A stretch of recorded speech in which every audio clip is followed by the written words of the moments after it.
Calling the meeting to order and pledge of allegiance. Representative Howard, would you lead us in the pledge of allegiance? I pledge allegiance to the flag of the United States of America and to the republic for which it stands, one nation, under God, indivisible, with liberty and justice for all. Please remain standing for a moment of silence. Especially the people of Iceland in their hour of need at this time.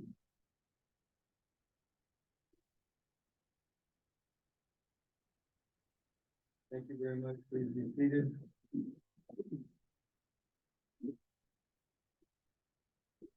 Janet, would you read the notice of meeting, please?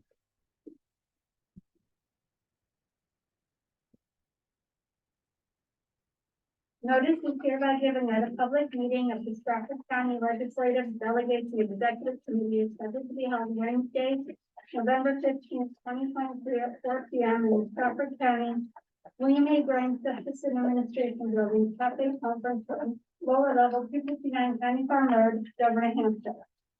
This meeting will require a physical forum, but will provide remote access for the public via Zoom as noted. Approved minutes. To conduct the following business items.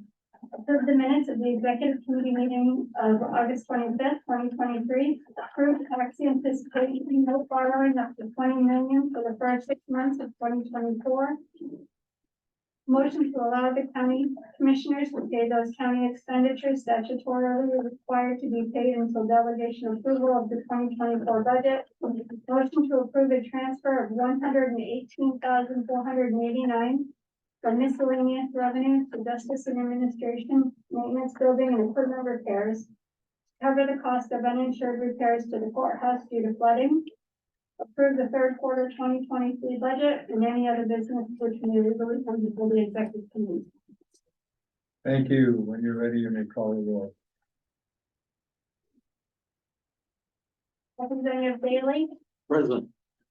Bixby, Here. Burnham is excused. Fitzpatrick, Here. Harrington is excused. Corrigan, Here. Howard, Here. Levesque said she would be late. Newton, Here. Petrie, Here. Potenza, No. Cecilia Rich, Here. Met, Here. Southworth, Here. and Wall is excused. Okay, we have a quorum. Thank you. At this time, we'll proceed to item 6. Approval of minutes of the executive committee meeting of August 25th, 2023. Is there a motion? Make a motion to approve the minutes. Moved by Representative Southworth, seconded by Representative Howard. Are there any corrections, emendations, changes? Seeing none, all in favor, say aye. Aye. Opposed? Okay, that's unanimous, thank you. Item 7, approved tax anticipation note borrowing of up to the amount of $20 million for the first 6 months of 2024. Mr. Bauer, will you be speaking to that, or is the treasurer? I don't see her here. The deputy treasurer, which is Janet, will be speaking, but basically it's the same motion we make every year at this third quarter meeting. It allows us to have the cash to operate for the first 6 months of next year. And then there'll be a second amount of borrowing once the delegation sets the budget. Thank you. Do you have anything the treasurer is asking to tell us about, Jen? She just has the standard letter that if you want, I could read the whole letter to her. Anybody want to have the whole letter read? No. No, had an opportunity to review that, I believe. Ray, you want to say something? The only thing the letter says again is what I just said. Okay, good. Make a motion to approve the $20 million can note. That is moved by Representative Petrie, seconded, or do you have a question? No, I have a Seconded. You have a question? have a second. A second. Well, take that second to make your second. So we have a motion and a second. Is there any further discussion? This time, this is a standard procedure, you all know. Representative Burnham is joining us. Janet, we are making notes.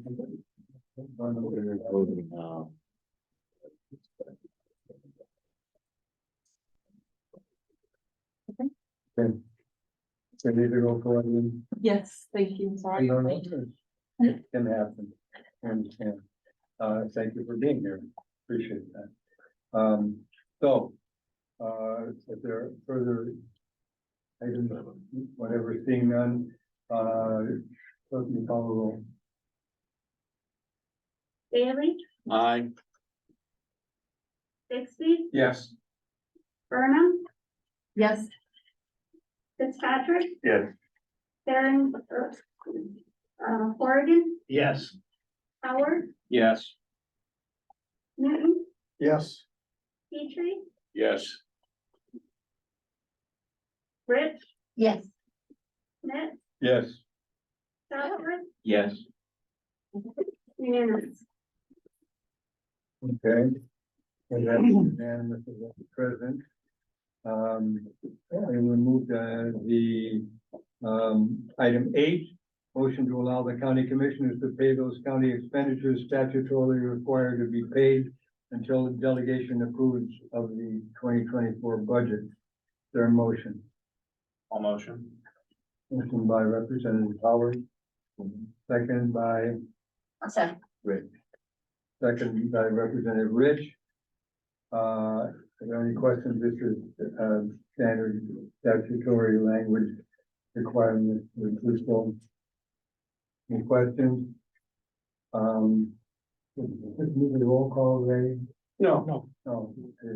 Okay, well, cautious customer as I am. So, all in favor, say aye. Aye. Opposed? That's unanimous. Item 9. Motion to approve a transfer of $118,489 from miscellaneous revenue to J&A Maintenance Building and Equipment Repairs to cover the cost of uninsured repairs to courthouse due to flooding. Ray, you're gonna, I'll just do a little bit of the introduction and then Doug's here to go into the specifics. As you know, this year, last year, for covering the same time period, we had just about 5 inches of rain. This year we had 40 inches of rain. The building held out till the last big rainstorm. And then the area that Community Corrections uses flooded out. So what had to be done was, I'll leave it up to Doug to explain it to you. Mr. Chairman. yes, please, thank you for being here. Please Commissioner, introduce yourself so we all know. I'm the maintenance director for Stratford County. My name is Douglas Kane, live in Dover. Have 2 kids. You don't have to go that far. We had, there were repairs made to the foundation, before anybody's recollection for this very problem. Over the years, the soil has become compacted, it's very thick with clay, and we had runoff issues. A similar repair was done on the outside wall of the courthouse, 2 years ago. For the same issue, it's sort of worked its way around the foundation. The water came in, we had an initial cost of about $5,000 for Servpro to remove the moldy sheetrock and other items. They started to roll the carpet back and we saw 8-inch tiles, and I knew those contained asbestos, so we went that route. The tiles themselves and the mastic that holds them down were all positive for asbestos. And all of it needed to be remediated. The actual cost of the disposal itself, just the disposal of the carpet and the tiles and the mastic, is about $80,000. The rest of it is repairing the damage from the water itself and making it useful again for the folks. And actually, they're moving back in first thing tomorrow morning. So it's a pretty quick turnaround. I'm very happy with it. So we had to take immediate action. Obviously, you'll see that. If you want to see it, this document here details all the repairs that were made, what the costs were, what the insurance covered and so forth. So, and that's actually what I was gonna say. We had to take immediate action because, as you know, insurance companies demand immediate remediation. Otherwise, they won't cover further damage. So we immediately got Servpro in. We immediately did everything we could, and they covered the damage. But what they didn't cover, as you can see from the column that's listed in the paper that we sent you, was the way in which we fixed the building so it won't happen again. And obviously, they didn't cover the asbestos removal. So that amounted to the amount that we requested that be transferred from miscellaneous revenue. As you know, miscellaneous revenue is way over budget this year, meaning we've collected much more miscellaneous revenue than we expected.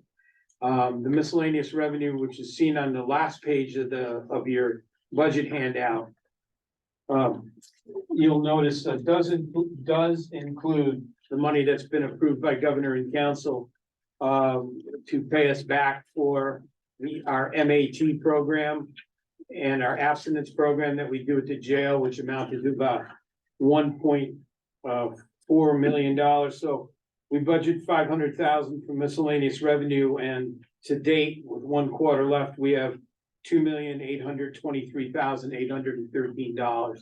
So we'd like to take the amount that we have requested, move it from miscellaneous revenue, and put it into an expense line to cover the uninsured costs for the remediation of the flooding. Thank you. Anything you want to say further to that? No, any questions? Very good. And so are there questions, Representative Bailey? What was this money originally planned for? Nothing. You're taking it out of an existing account. What was it planned for? It wasn't. It's a revenue account we're taking it from, not an expense account. So it wasn't planned for anything. It was just gonna go to the end of the year and become part of our fund balance. Thank you. Thank you. Representative Peterson. Yeah, thank you, Mr. Chairman. Could you explain the difference between the $3,000 deductible and the wise cost of $118,000? Here, I'm sorry, I just need to make a cheat sheet. Yeah. Well. It's a $1,000 deductible. That's our insurance deductible Okay, right. that we have for all of those items that we're insured for, which are all of these items. Right. So they'll pay, the 40,000. Yeah. The actual cost would have been 41,000, but Right. because we have $1,000 deductible, they'll pay 40,000. Representative Southwood. So, Wait, are you done? No, because I see 118,000. Right, if you follow these columns, this is what the county would be responsible for. Correct. This is what the insurance covers. Wow. Not very good, is it? Well, if you think about it, you can't buy insurance. Insurance for pollution. You can't buy insurance for, to mitigate pollution. And you can't buy insurance to fix, to make sure that it doesn't flood again. I mean, that's not what insurance pays for. It pays for the damage that's done. And they did that and did that promptly. And if I can just add, the size of this office is almost 4,000 square feet, very large house for the building. You okay? I'm good now. Thank you. Representative Southwood. Just to follow up on Representative Bailey, could you just say a little more slowly where all that extra money came from? You Sure. did it quick with initials. and- It came from really two primary sources. One source is, as you remember, when the president declared the end of COVID, he stopped the subsidy that was provided to the state of New Hampshire for Medicaid payments. So normally, New Hampshire's a 50-50 state. The state, well, in this case, the counties pay half of the cost of long-term care, and the federal government pays the other half. But when they raised the federal government share up to, it's actually 56%. You all, by the way, the state wouldn't voluntarily give up that savings. You all in legislation forced them to do it. So, but we thought it was gonna end with the ending of the declaration of the ending of COVID. But somehow in Congress, they worked it out so that it went from 6% to 3% to 2% to 1%. So we continue to get money that we did not expect. Because of the way that the Medicaid was adjusted. They didn't, in other words, they didn't take it all away. Now, remember, in almost in every state, except a handful, the state pays the non-federal share of Medicaid. It's just New Hampshire where the counties pay for the non-federal share of long-term care Medicaid. So I think what happened is the states lobbied Congress to say, hey, don't take all that money away from us all at once. Because a lot of states actually had budgeted for that money because they operate on a fiscal year. You know, it could be a July 1st year or an October 1st year. So they probably budgeted for it. So the feds cut a deal with them and said, we'll continue to give you the money in depreciating amounts for the rest of 2023. So quite a bit of the money came from there. The second large piece of this money, which is 1.4, a little over 1.4 million, came from the opioid trust fund. Now, those of you that have been in the legislature remembered 4 or 5 years ago, you voted in legislation that when the opioid settlements came into the state, 85% of it went into a fund to be distributed to places that have used or use money or are going to use money to help with the opioid crisis. The 15% went to entities that actually filed suit kind of in a part, ultimately a partnership with the state, which we did. All 10 counties did and 13 municipalities did. So some of the money, about $300,000 of it, came as the settlements were done. The biggest one that surprised us all was the Johnson & Johnson settlement, commonly known as the J&J settlement. The J&J settlement, what surprised everybody is that J&J settled all at one time. They handed the state $48 million. So the state established, they have a committee, they had a committee to distribute that 85% for, you know, for those entities that abated or had plans for managing the opioid settlement. I'm sorry, I'm very sorry.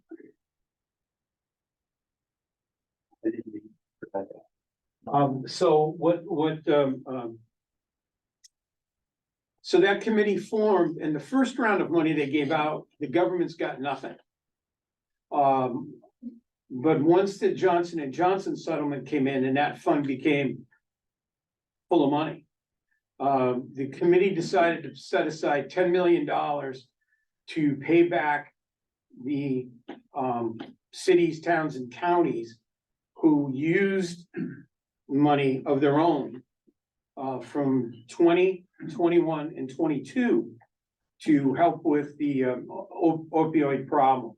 Well, as you know, we at the jail ran an MAT program, a medication assisted treatment program, as well as an abstinence program, depending on what the court ordered and what the inmate felt was the best treatment option for themselves. So what we did was applied for our share of that $10 million. So there was 8 entities that applied. Why only 8? I don't know. Only 6 counties applied. We were one of the 6, and 2 cities applied.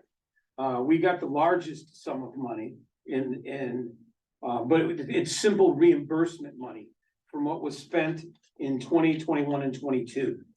We hope there's future opportunities for us to apply as time goes on, but we're certainly happy with the unexpected amount. It was totally unexpected because the first round we got nothing. and we'd applied for it. But they didn't give us any. They distributed the money to entities that were like SOS and other entities that, worked with addicted people. The second round, again, they set aside 10 million. All the money that was given out, it was eight and change. It didn't even equal the 10 million. To those 8 entities that applied for it. So I'm proud to say, and I wish I could tell you, I did the grant. That didn't, Terry Conway that works for us, did the grant, and, we got approved without any adjustments. We're probably one of the only entities that I did it without any adjustments, so that money just goes into miscellaneous revenue.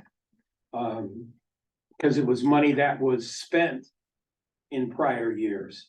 Right. I mean, if it was money that was spent this year, you can't take it as an expense, it goes into revenue. In other words, you can't spend the revenue. It has to be approved by the delegation.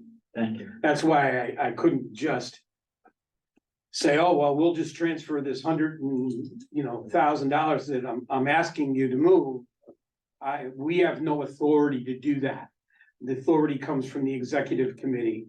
And we're happy to identify a line item that is in excess of what we envisioned getting when the year started. And that is therefore our request for today. Very good. So, thank you very much. Okay. No, that was good. I just wanted to hear a little more since it was such a big amount of money. Yeah, that's the majority of it. I mean, there's other things, but that's probably the 90% of it between those 2 items. Thank you. And we'll get a little more. We still have another. Well, it's only 1%, but we still have another quarter, so that'll go up a little bit. Thank you very much. So you're the subcommittee chair, so you obviously be very closely interested in that issue. Go ahead. It's clear Representative Southworth follows this religiously because he sent me a congratulations email when he saw that the Governor's Council approved it last week.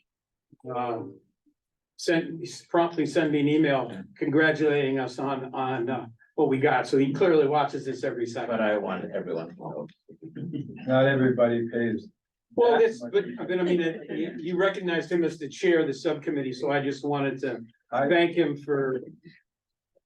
Well, I think it's instructive for all of us to have a walkthrough of some of these issues that we ordinarily don't see. It's not an ordinary occurrence. We have pandemics and opioid crosses and settlements and so forth and so on, but that's our good luck and the executive committee that we get to have it on our watch. Well, and I want to, take a moment to express appreciation because none of this would have happened without a collective vote of the legislature over the last 4 or 5 years in creating the trust fund for one thing, was obviously the biggest thing was, if you didn't create the fund, then all the money would have gone to the state. And I'm not sure there would have been no control. We would not have had a say in how that money was spent.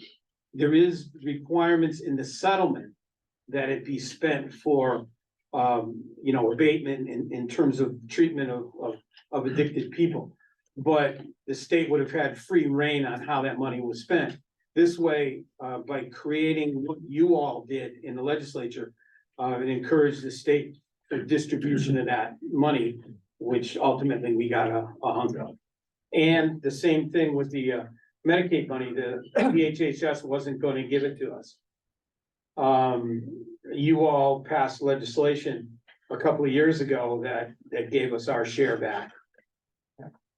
I remember it well.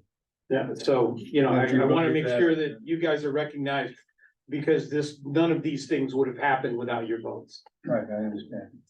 So I think I hope that everybody is appreciative of the fact that Ray is, not only Tom is following this, but Representative Southworth is following it, but Ray is following it. He's also, and the commissioners are in charge of monitoring all these opportunities to achieve revenues that do not require the Stratford County property taxpayers to come up with these funds to make them available for things that we need and want.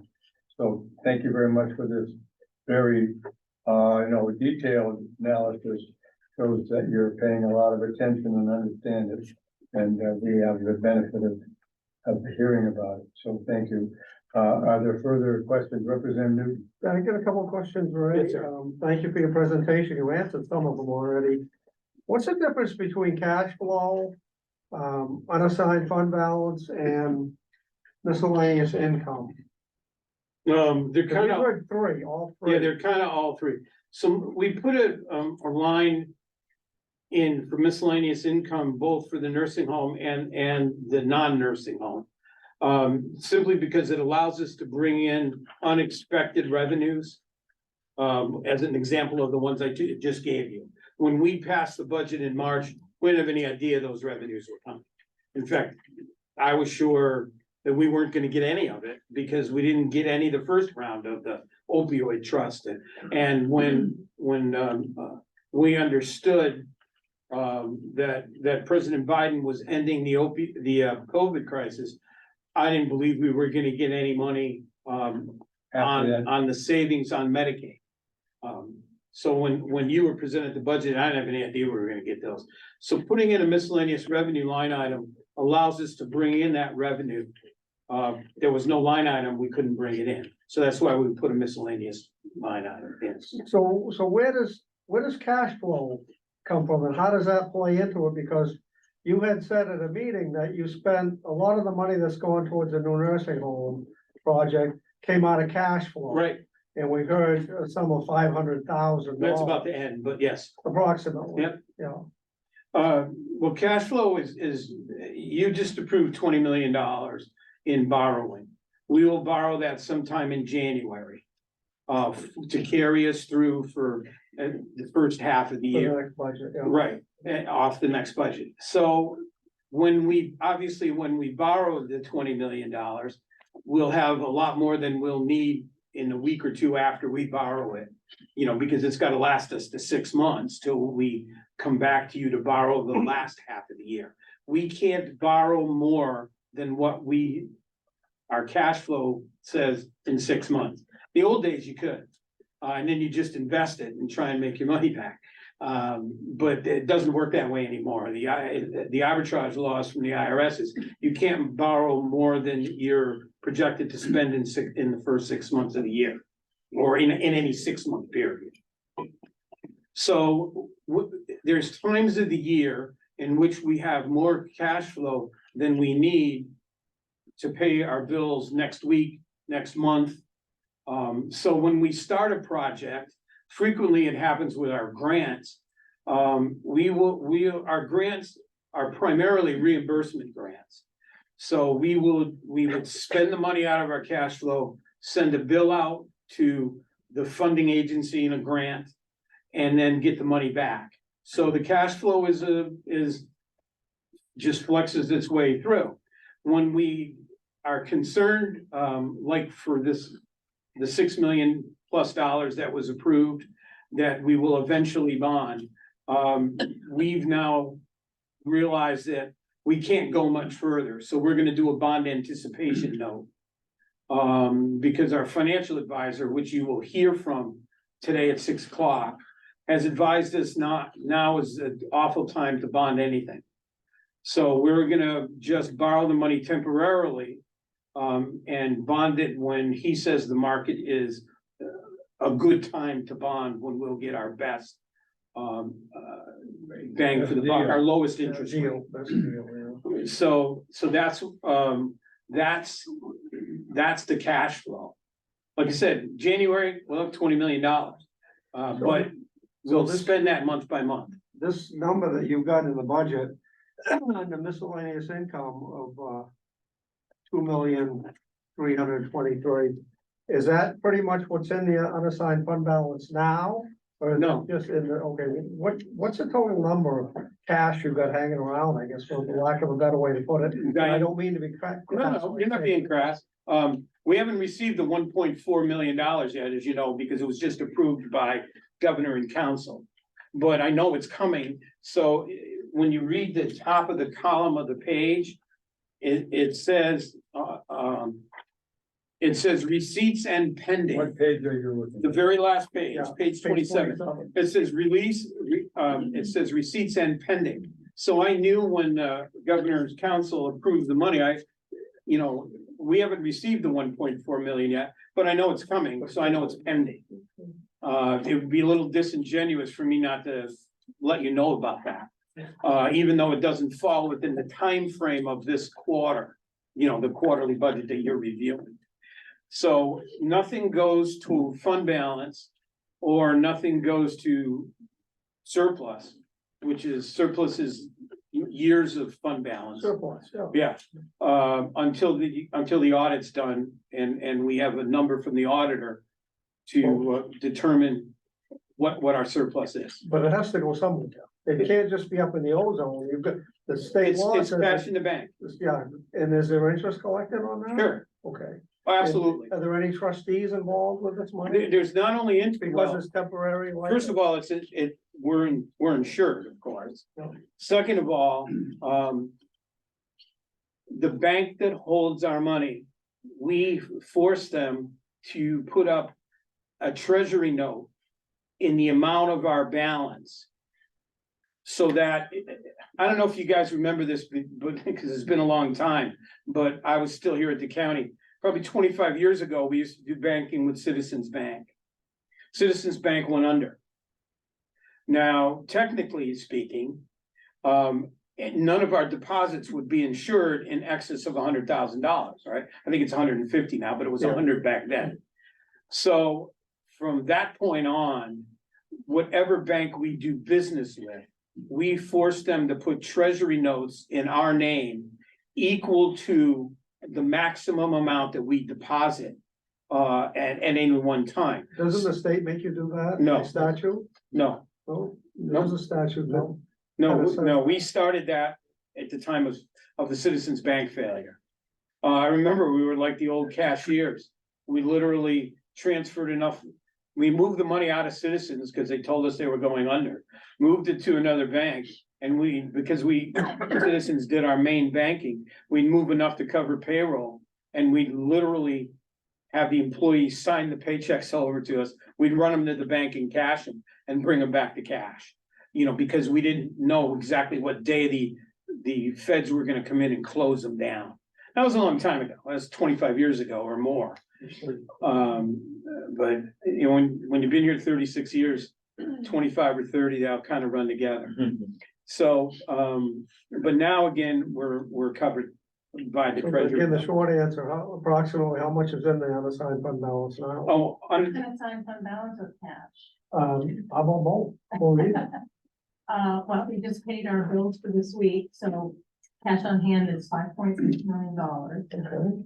And, so what will happen, and that's to take us through the end of the year. And that's why we will have to borrow the 20 million, because we will we'll have some left over at the end of the year, but not enough at the beginning of the year. As you know, we only collected the tax portion of the budget on December 17th. So there's all that money that, it's in arrears. So we start the year, with really nothing in the bank. We collect our taxes on December 17th. At the end of the month, we have to pay off our tax anticipation notes. The 20 million, the note that we issue in July as well. So that allows us to pay for all of our expenditures through the year. We're very cash poor through most of the year. So we have $5.6 million. Our unassigned fund balance as of the end of in our financial statements. as of the end of 2022. I appreciate you taking the time to get the answer. So, Yeah. Thank you for this.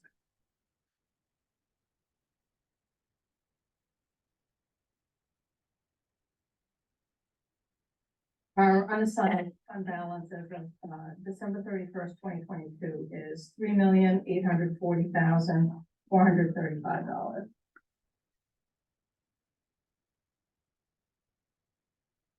Thank you. Okay. Anyone else? You know, and my apology, Representative Newton, I promised to print that on the end of every one of these reports. And I will make sure I do that from now on. You know, it obviously it doesn't change from the first quarter all the way through, but I'll make sure we put a little, I'll make sure I include it in the cover memo. Yeah, Representative Horgan. Yes, the asbestos, I suppose, did you know the asbestos was there? I mean, I'm sure it's not a huge surprise given the period for the building. No, we knew, you know, we strongly suspected it was there. As you know, you don't have to mitigate it until you disturb it.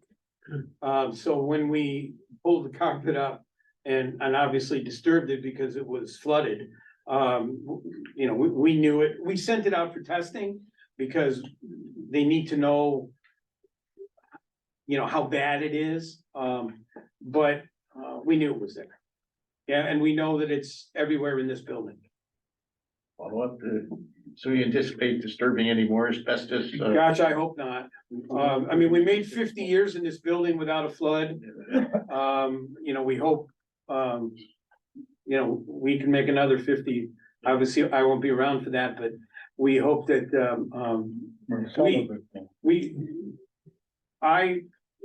Doug is just handled this perfectly.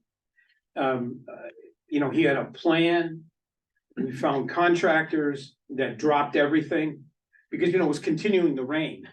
I mean, it's not like it was just the last, you know, it continued to rain. So he found a contractor that was willing to kind of drop everything, you know, dig it out and mitigate it. They had a plan. We had it looked at. It's worked out perfect. ServPro was here. Our insurance company was here. So everything went really quickly. So my kudos to Doug for putting that all together. If you came in, along the backside of the building where the back entrance is, you could see that open pit where they had pulled the ground away and whatever else was out there up against the foundation, and it was about this wide and 6 feet deep or something. The other thing they had to do was, the big cement area in front of the courthouse that was built as part of the courthouse construction in the early 70s. They actually had to cut that back, in order to, because some of the ground leakage was underneath that area. So they had to cut that back and reinforce that. Right. So that was a piece of what the contractor also did. Right. So, further questions? Seeing none, we are on item 9, the motion to transfer the 118,489 and so forth, as I read initially. Do we have a motion on that? Representative Wall moves, and the second is by Representative Petrie. Okay, are there further questions or issues? Do we need a roll call? Yes, sir. Are we not? Okay. Now, remember, this will have no impact on the tax rate.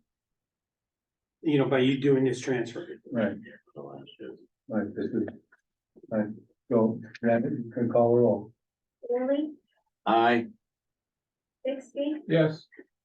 Burnham, Yes. Fitzpatrick. Yeah. Horgan, Yes. Howard, Yes. Newton, Yes, Petrie, Yes. Enza. Rich, Yes. Smith, Yes. Southworth, Yes. Wall. Unanimous. That's unanimous. Thank you, everyone. We'll move now to item 10, Review and approve the third quarter 2023 budget report. Yes, Representative Peters. Yes, Representative Harrington, wanted a couple of questions answered, from the sheriff's office. And that was travel and overtime, which is, I can probably anticipate the answer. Can we say page number? It's in the, I don't know what the number I'll is. get you the page. Yeah. So everyone's on it, right? Right. 6. Page six. You said page 6? Yes, sir.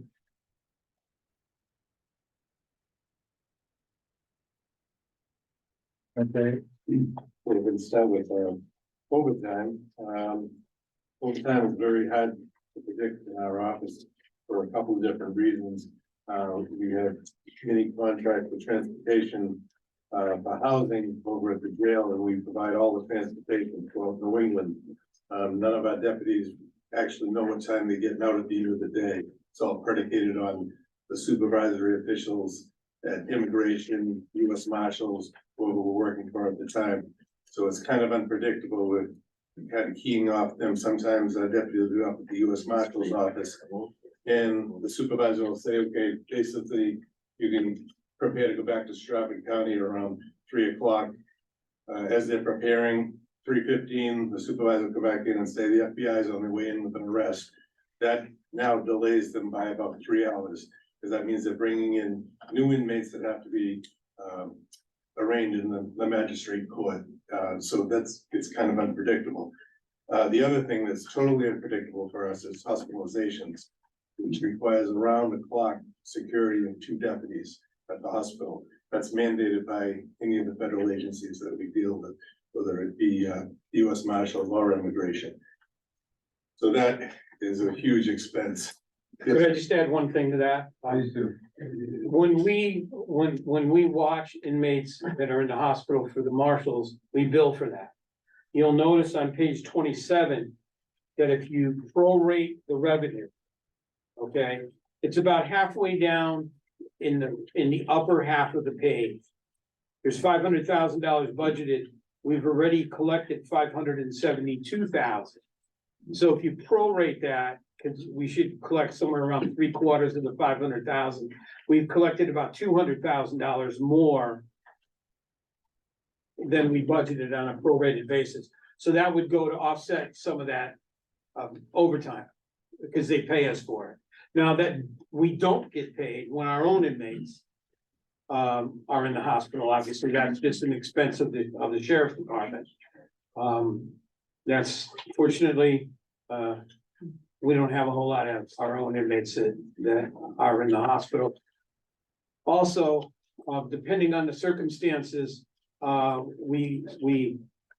because we have an active community corrections program, there is times in which the court will allow a temporary release of an inmate if they have a chronic medical condition that puts them in the hospital, depending on the seriousness of what they're accused of.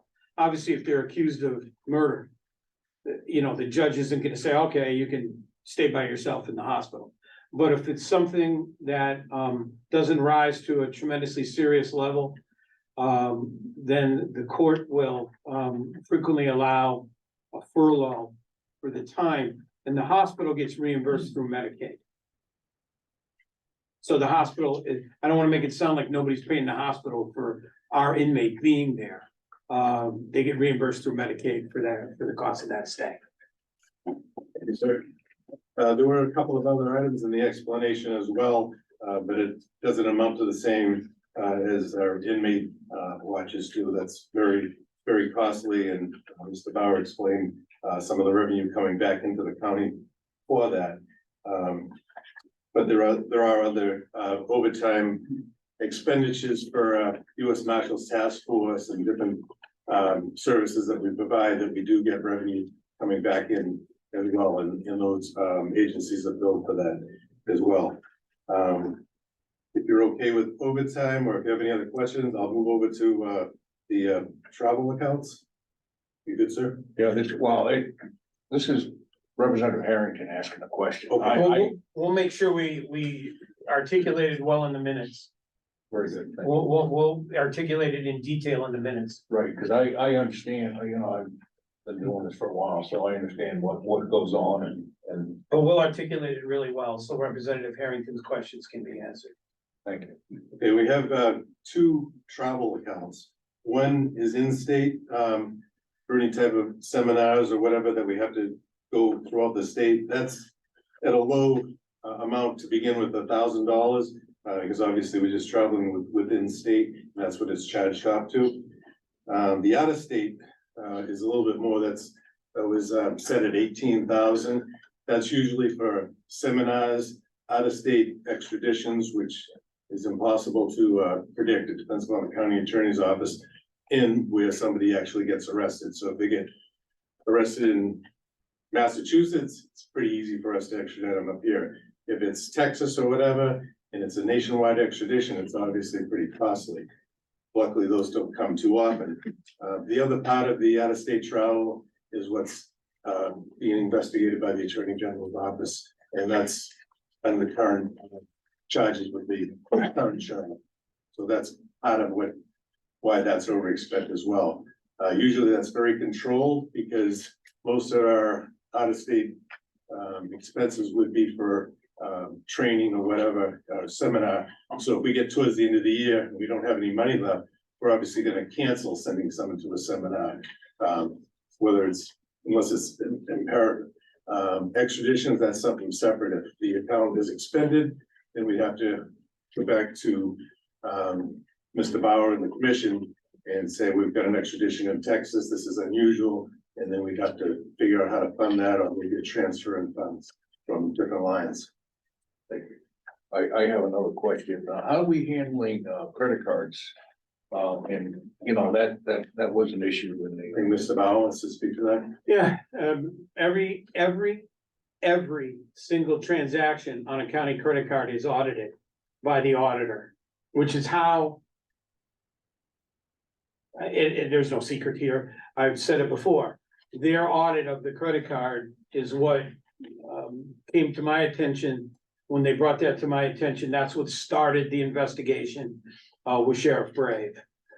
So every single transaction has to be backed up. You know, we have to show do proof. you do that also? We do that internally. Right. I don't do it. Whenever, so I have a credit card, and every single receipt, I go through every month and reconcile it. And I have receipts for every single expenditure that's on that. I identify what line item it goes to, and I identify what it is or what it's used for. So if I purchase books, for example, I'll write 6100 218 because that's my programs in education, and it could be for the therapeutic community, or it could be for the deacon because he's doing some spiritual work with somebody. And so that's how I was instructed to do it, and that's how we continue to do it. Yeah, and actually, I don't have a county credit card, and I don't have a county phone. So my stuff, you know, I don't have anything that I need to provide. I choose not to have those. I don't have a home phone, and, you know, so if I get calls, it's gonna be on my county number. So I don't feel it's fair for the county to pay for my phone, so I pay for it myself. Just to add to that, sir, on the county credit cards, all the ones in the sheriff's department have been turned in since the Sheriff Brave incident. So we're operating off of different methods, although nobody else was at fault of doing any wrongdoings. And like Chris Brackett just said, we all did the same thing. We were all above board on everything, but just because of that one particular incident, and it transforms to other areas, just to clean everything up. We're trying to do everything as best as we can, as best possible, and have proof of everything that we do. And obviously with the sheriff, I cancel his. All credit cards are issued under my signature. No matter what department it is for the county. 1 second. You're done, I'm good. Oh, thank you. Representative Newton. Yeah, I just wanted to ask you, you came in at a very difficult time. How's the morale and how's your department doing with you at the helm? Yes, sir. The morale is excellent, from when Sheriff Brave was arrested and actually removed from office. I can't take all the credit for this. We have a great staff. In particular, Major Steve Burke has worked very closely with me. And to be honest, I could not have done it alone without Steve's help. And then we have a lot of other command staff, but they're not up to the same level like that Steve's up to. But since he was removed from office and other people within the office have been removed as well, it's 100% turnaround. We still lose people due to attrition. It's a very difficult market for law enforcement right now. Everybody's vying for the same good people. I just heard the other day, the state police is still down by quite a few. And I'll give the colonel credit. He said, I'm not lowering the bar anymore. I'd rather go short-handed. And we have the same opinion. We're gonna be very careful who we bring in. And when we bring them in, we wanna make sure they're perfectly vetted. And if it takes an extra 3 or 4 weeks, so be it. Thank you for your service. So if we're gonna go further into this, I'd rather hold off until we do it in item 11, stick with the budget, which is what we're working on right at the moment. Mine is the budget one. Yeah, What, okay, so are we done with okay, Representative Horgan had his hand up It's first. a pretty small line item, but you get charged every time a sheriff's vehicle goes to the Easy Pass, even if it's not normal. No, sir, that's incorrect on there. We have what's called an orange non-revenue easy pass for in-state. And we do have to switch it out to the blue revenue easy pass when we go out of state, like into Maine, for the Maine marshals or whatever. But, no, we do not have to pay for tolls in the state of New Hampshire if it's a sheriff's vehicle. It's the out-of-state toll. Right. Just like with us. Yeah. We are, we are exempt when we go through the toll, but out of state. You know, you take that thing off and so forth. Well, a number of our immigration inmates, as you know, come from out of state. We also, one of our larger boardings, right now is Maine Marshals. Maine US Marshals seems to be having some challenges with, boarding their inmates in Maine. So we're happy to accommodate them. In fact, we just had visits. I'm sorry, we're about to have visits. On December 19th, representatives from the U.S. Marshal Service, the U.S. Attorney's Office, the Federal Public Defender, and the Federal Bench will be coming down to take a tour of the facility. From Maine. From the District of Maine. Their primary interest is a therapeutic community, but that's just one aspect of our operation. And so we'll talk to them about some of the other programming and education that we do at that facility as well. And New Hampshire's been there, Massachusetts been there, all within the last few months. Okay. Something. So your standard of high quality, I assume also might lead to more overtime. It really varies. It depends. It's all predicated on the transport demand that we really don't have a lot of control over. Immigration is kind of a whole separate entity in itself now because of the current administration and what's going on nationwide. They're in search of bed space all the time. We're transporting them, quite frankly, all over New England, but a lot of that is reimbursable by the immigration department. They'll pay us back and then it goes back into the county revenue, not the sheriff's office. So it depends upon the demands. Right now, we do have a higher demand for immigration. We've actually added a second team, but that brings revenue back in. And then also a lot of inmates are housed here as well. So once we have those demands, we try and hire if we're authorized to do that. Say they needed additional people to make the transports, but we're not gonna compromise ourselves. We'd rather tell them we can't do those transports until we get up to speed on it. We haven't had that problem yet, but again, we're not gonna lower the bar. It just causes too many problems. Thank you. But it really, Representative Southworth, it's a business decision, frankly.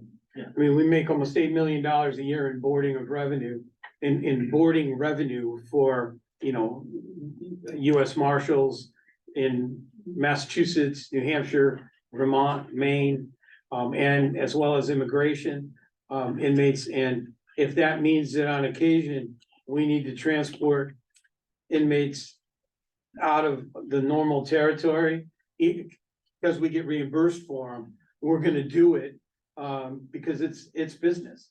You know, if they're happy with us, they will continue to, provide us borders. Representative Patriot. Yeah, out of that 8 million, what does it cost us to house and, That's a good question. If you, so, it's funny.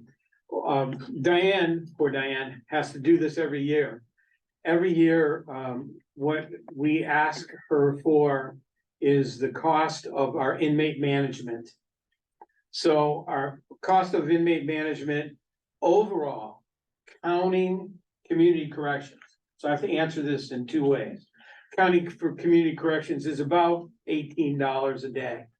Now, remember, as of Monday, we monitored 572 ladies and gentlemen in the community through our community corrections program. That's the area that got flooded out, by the way. So we monitor we have about, 296. but We have 14 sentenced inmates and we have 64 pretrial inmates. so of our own inmates in the jail, you know, we don't have a whole lot, because a lot of them are out on community corrections. And it's especially essential for mental health purposes. To me, if you're religious, I'd say it's a sin to lock up somebody because they're mentally ill. So we immediately assess the people that come in that show signs of mental illness. And we work hard to promptly get them out under our supervision, working with community mental health. And then we also, as you know, run a mental health court for some of those inmates, to go through mental health court as opposed to going through regular court. Probably a longer answer than you wanted. So, are we good? Any further questions? So, the question is on the review and approve the third quarter 2023 budget report. Do we have a motion? Moved by Representative Walls, second by Representative Petrie, I believe. Okay, I don't think we need a roll call on that, so all in favor, say aye. Aye. Opposed? Unanimous. And are there anything under item 11, any other business which may legally come before the executive committee? I have a brief other. Say what? I have a brief other. Representative Belfer, you recommend? I wanted to just share a little more about the opioid funds. It's gone through a couple of committees, including mine. And most of the funds are spread out from the other companies, 15 years, 18 years, you know, each one has a different timeline. But J&J was one big lump. But it's set up right now that you get the money through grants, and they might say again, 10 million is available each year, something like that. And then you apply for grants. And I just wanted to share with the people in the other cities and smaller communities, you really do need to have a grant writer that's on top of this, because then the money won't come to you. And as I just said, the first 10 million that they put out, they didn't use all of it. And so if you have departments or people that qualify for support for, you know, the opioid crisis, it's really important for the small and large communities, the cities, to have people on top of the grants. And I was a grant writer in my previous job, because otherwise you don't get the money. And one of my concerns with the process, there are small communities in New Hampshire with major opioid problems. They do not have grant writers. And so then they're not part of the competitive group, you know, that get the money. And, you know, I can at least share it with Stratford County. So, you know, if there's a community in the northern corner or whatever that's really having trouble with the police department or whatever, it's just really important to realize that money is out there. But you do have to someone who, you know, has the skills to carefully write a grant. And I was hoping the process would be easier, you know, that they could just say, yes, we need to put the money here. But the grant part, you know, can be a hang on. So just wanted to share that. Mr. Bauer. I'm happy Carrie's not here, so I can say. I'm happy to offer to help any of the smaller communities, with Carrie Conway, who's our grant writer. I mean, she obviously is real successful at it.